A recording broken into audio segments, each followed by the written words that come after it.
दानवीर कर्ण और श्री कृष्ण का प्रेरणादायक संवाद।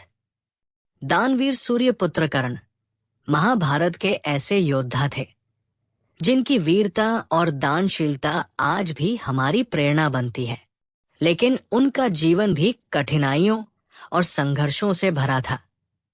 एक दिन कर्ण ने भगवान श्री कृष्ण से अपनी पीड़ा व्यक्त करते हुए पूछा, कर्ण, हे वासुदेव, क्या मेरा जन्म ही मेरा दोष था? मेरी मां ने मुझे त्याग दिया। द्रोणाचार्य ने मुझे क्षत्रिय न होने के कारण शिक्षा देने से इनकार कर दिया। जब परशुराम जी ने मुझे विद्या सिखाई तो मेरी सच्चाई जानकर मुझे शाप दिया कि जरूरत पड़ने पर वो विद्या निष्फल हो जाएगी। स्वयंवर में मेरा अपमान हुआ। मुझे सूतपुत्र कहकर खारिज कर दिया गया। माता कुंती ने भी मुझे केवल तब अपनाया जब उन्हें अपने पुत्रों को बचाने के लिए मेरी जरूरत पड़ी।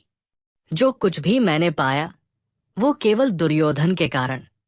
तो क्या ये गलत है कि मैं उसके साथ खड़ा हूं? क्या मेरे जीवन की हर कठिनाई मेरी ही गलती है? भगवान श्री कृष्ण, हे राधे, तुम्हारी व्यथा मैं समझता हूं, लेकिन सुनो, मेरा जीवन भी तुमसे भिन्न नहीं है। मेरा जन्म कारागार में हुआ। जन्म से पहले ही मृत्यु मेरी प्रतीक्षा कर रही थी। जिस रात मेरा जन्म हुआ उसी रात मुझे माता पिता से अलग कर दिया गया। मेरा बचपन गौशाला में बीता। मैंने गोबर में खेला और बाल्यावस्था में ही मुझे राक्षसों से लड़ना पड़ा। मुझे न तो कोई राजसी ठाट मिला और न ही कोई सेना। तुमने अपनी पसंद की कन्या से विवाह किया, लेकिन मुझे वो भी नहीं मिली जिसे मैंने प्रेम किया।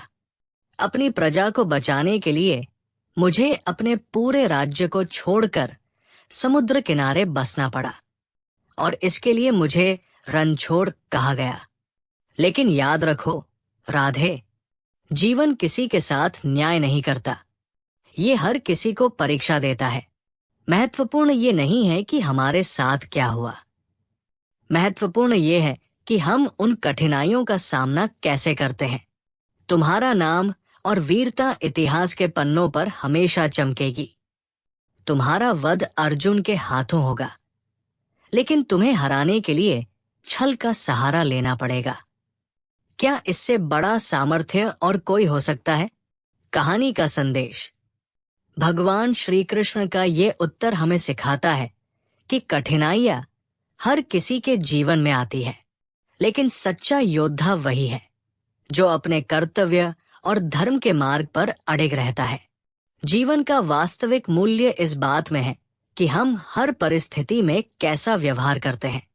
अगर आपको ये कहानी प्रेरणादायक लगी हो तो इसे अपने दोस्तों और परिवार के साथ जरूर साझा करें।